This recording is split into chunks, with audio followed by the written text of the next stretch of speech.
አንዴ ለዳዕዋ ወደ ያገራችን ደቡብ ክፍል ሄደናል ሐመር ጸበይ የሚባል ጎሳ አለ አልহামዱሊላህ ብዙዎች ሰልመዋሉ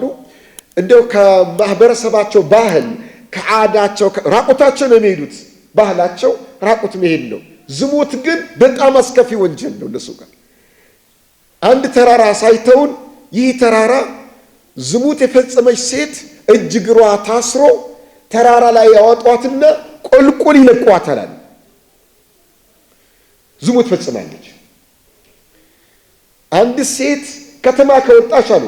ከተማ ከወጣች ትዳር አታገኝም ከተማ በመውጣቷ ብቻ ለምን ዝሙት ሰርታ መታለውን ይችላል እንዴት ከተማ ትወጣለች ስለዚህ ይሄ ዝሙትን ዛብን ትመጣለች ይሄ ዝሙት አስከፊነት በቁርአን በሐዲስ አይደለም ንጹህ አቅል ያለው ንጹህ አእምሮ ያለው አቅል ሰሊም ያለው ሁሉ የሚጠየፈው ነው ሰዎች ለምን ዝሙትን ተዳፈሩ የአእምሮአቸው ተበርዟል አስተሳሰባችን ተበርዟል ምን ተጃለሰ ተዋረስ እንደሚባለው ይሄ ሶሻል ሚዲያ አላመደን ሴትን በቀልድ ማየት ወንድን በቀልድ ማየት ፍጥጥ ብሎ መታየት ብሎ መራቆት ብሎም እነዚህ ወደ ዝሙት የሚጣሩ ቃላቶችን ማንበብ መስማት ተላመድና ተበረዝን እንጂ በቁርአን በሐዲስ አስተምሮትማ በንኖር ኖሮ እንዲህ አልነበረም